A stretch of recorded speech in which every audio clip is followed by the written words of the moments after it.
قیامت کے دن ایک قاتل کا انجام۔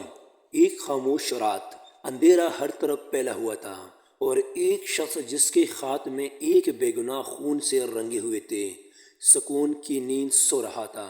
اسے کیا خبر تھی کہ اس کا اصل حساب ابھی باقی ہے۔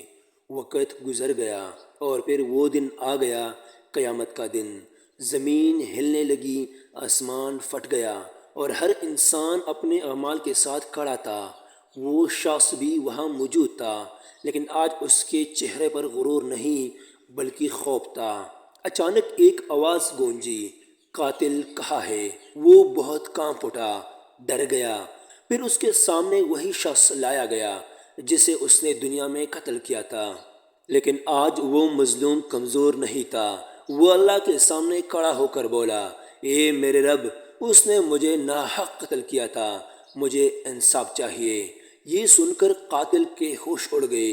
وہ چیخنے لگا، یا اللہ، مجھے معاف کر دے۔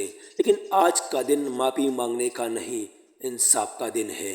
اسلام نے ہمیں بتایا ہے، دنیا میں جو شخص کسی بے گناہ کو قتل کرتا ہے وہ ایسا ہے جیسا اس نے پوری انسانیت کو قتل کیا۔ پھر اللہ تعالیٰ کا حکم آیا، قاتل کے نیک اعمال نکالیں گئے اور مظلوم کو دے دیے گئے، اور جب اعمال ختم ہو گئے تو مظلوم کے سارے گناہ قاتل کو دیے گئے۔ اب وہ شخص مکمل تباہی کے کنارے پر کھڑا تھا، اسے جہنم کی طرف لے جایا جا رہا تھا، اور وہ چیخ رہا تھا، کاش میں نے وہ جرم نہیں کیا ہوتا، کاش میں نے کسی کی جان نہ لی ہوتی۔ لیکن اب سب کچھ ختم ہو چکا ہے۔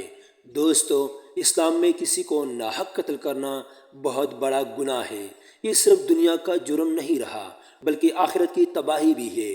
ہمیشہ یاد رکھیں، کسی کی جان لینا آسان ہو سکتا ہے، لیکن اس کا حساب دینا بہت مشکل ہے۔ زندگی میں کوشش کرے کہ ایک دوسرے کا بہت خیال رکھے اور اتنا ظلم نہ کرے کہ آخرت میں آپ اس کو برداشت نہ کر سکے اور اللہ کے سامنے آپ کا سر جھکا ہوا ہو۔